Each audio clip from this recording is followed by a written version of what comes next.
রাশিয়ার মস্কোর crocus city হলে আইএসআইএস জঙ্গিদের ন্যাক্কারজনক হামলার পর 2 দিন কেটে গিয়েছে। এই ঘটনায় জড়িত সন্দেহজনক 4 জন বন্দুকবাজসহ 11 জনকে গ্রেপ্তার করা হয়েছে। এখন চলছে তাদেরই জামাই আদর। যৌনাঙ্গে 80 ভোল্টের ব্যাটারি দিয়ে তাদের জামাই আদর করা হচ্ছে। ইসরায়েলেও হোলি রঙের উৎসবে মাতল ইসরায়েলবাসীরা।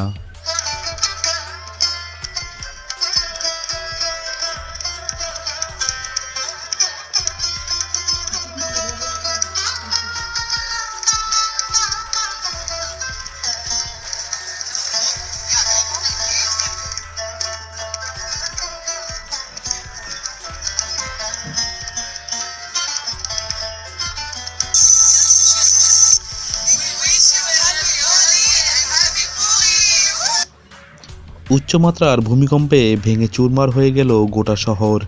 6.9 মাত্রার ভূমিকম্পে কেঁপে উঠল সেনিয়া অঞ্চলের দেশ পাপুয়া নিউগিনি। অরুণাচল আমাদেরই, ভারতের দাবি উড়িয়ে দিল ফের চীনের বেজিং। 10 দিনের মধ্যেই রাশিয়া থেকে ভারতে পৌঁছবে পণ্য। পশ্চিমী দেশগুলিকে চ্যালেঞ্জ জানিয়ে মেগা প্ল্যান পুতিনের। এটা রাশিয়ার সেন্ট পিটার্সবার্গ থেকে ভারতের মুম্বাইতে আসবে পণ্য, মাত্র 10 দিন সময় লাগবে। এই নতুন চ্যালেঞ্জ দিয়েছে গোটা বিশ্বকে পুতিন। জাতিসংঘ বলছে 220 কোটি মানুষের বেশি বিশুদ্ধ পানীয় জল পায় না এবং 350 কোটি মানুষের কোনো নিরাপদ স্যানিটাইজেশনের ব্যবস্থার সুযোগ নেই। মধ্যপ্রাচ্যে বন্যার আশঙ্কা, রেড অ্যালার্ট জারি। মধ্যপ্রাচ্যের দেশ সৌদি আরবের রাজধানী রিয়াদ সহ কয়েক দিন ধরে চলা ভারী বৃষ্টিতে বন্যার আশঙ্কা দেখা দিয়েছে। এ পরিস্থিতিতে মক্কা, মদিনা ও তাবুক সহ বেশ কয়েকটি শহরে রেড অ্যালার্ট জারি করা হয়েছে। প্যালেস্তাইনের অবরুদ্ধ গাজা ভূখণ্ডে হামলা বন্ধ ও যুদ্ধবিরতির দাবিতে ইসরায়েলের প্রধানমন্ত্রী বেঞ্জামিন নেতানিয়াহুর বাসভবনের ওপরে বিক্ষোভ দেখায় কিছু জনগণ। তারা প্যারাগ্লাইডারে বিক্ষোভ করছিল। পোলিশ আকাশসীমা লঙ্ঘন করে ইউক্রেনে হামলা মস্কোর। কিয়েভে রবিবার একাধিক বিস্ফোরণ ঘটেছে এবং রাশিয়ার বিমান হামলা শুরু হওয়ার পুরো ইউক্রেনে সতর্ক জারি করা হয়েছে। গাজায় জারি মৃত্যু মিছিল, রক্তপাত থামাতে রাষ্ট্রসংঘের হস্তক্ষেপ চাইল বিএনপি। নিজের ছেলেকে সেনাপ্রধান পদে নিয়োগ করলেন ইউগান্ডার প্রেসিডেন্ট প্রবীণতম নেতা ইয়োয়েরি মুসেভেনি দেশটির সামরিক বাহিনীর প্রধান হিসাবে তার নিজের ছেলেকেই নিযুক্ত করলেন। তার এই ছেলের নাম মুহুজি কাইনেরুগাবা। ভুটানে রাজপরিবারের অতিথি মোদি। রাজকুমারদের সঙ্গে কথাবার্তা, ছবিগুলো দেখুন একবার।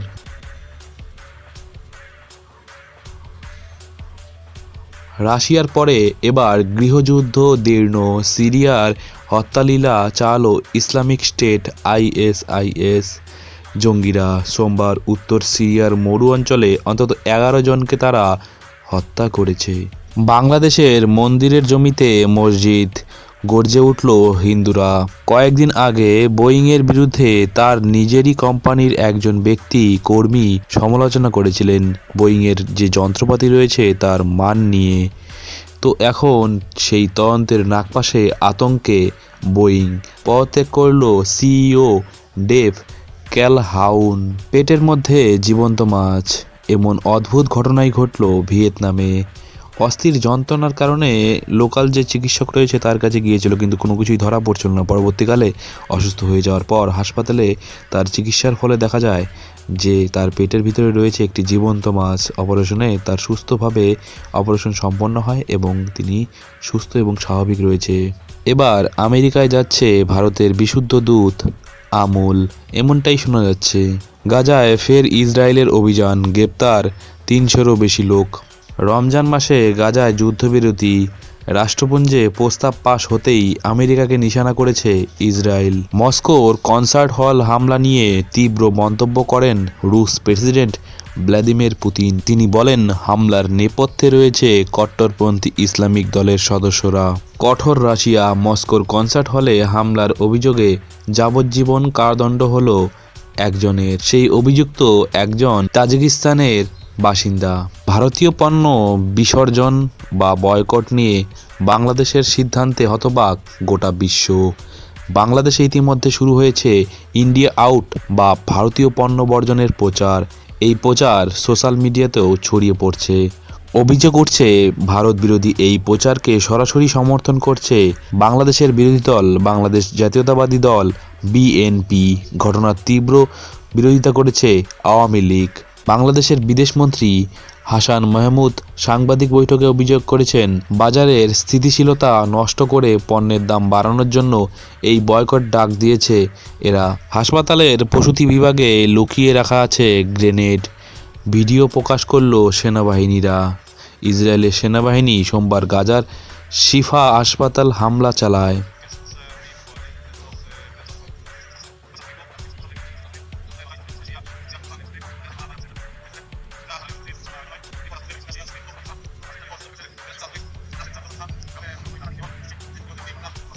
বিপাকে ইউক্রেন। পদত্যাগ করল major general. Major general Victor Nikolyuk ঘোষণা করেছেন, তিনি ইউক্রেনের সশস্ত্র বাহিনীর ল্যান্ড ফোর্স ট্রেনিং কমান্ডার পদ থেকে পদত্যাগ করছেন। বিএলএ এর হামলায় ফের কাঁপছে পাকিস্তান। দ্বিতীয় বৃহত্তম নৌ বিমান ঘাঁটিতে ভয়াবহ গুলিবর্ষণ চলছে। কাক ভোরেই রক্তাক্ত পাকিস্তান। টুরবুট বিমান ঘাঁটিতে জঙ্গি হামলা। পাকিস্তানের টুরবুট বিমান ঘাঁটিতে জঙ্গি হামলা চালিয়েছে দ্বিতীয় বৃহত্তম নৌ বিমান ঘাঁটি এই টুরবুট। মস্কোর কনসার্ট হলে জঙ্গি হামলার ৭২ ঘন্টা পরেও রুশ নিরাপত্তা ব্যবস্থা নিয়ে উঠছে প্রশ্ন। এই হামলার আগাম কোনো খবর গোয়েন্দা দপ্তর কেন পেল না, এ নিয়ে উঠছে প্রশ্ন। হামলার দায় রুশ এখন ইউক্রেনকেও সন্দেহ করছে। স্বস্তি, ৪৬ কোটি টাকার বদলে আপাতত ১৭ কোটি টাকার বন্ড দিলেই রেহাই ট্রাম্পের। গাজায় যুদ্ধবিরতির প্রস্তাবে সম্মতি রাষ্ট্রসংঘের। বন্ধু ইসরায়েলের পাশে নেই আমেরিকা।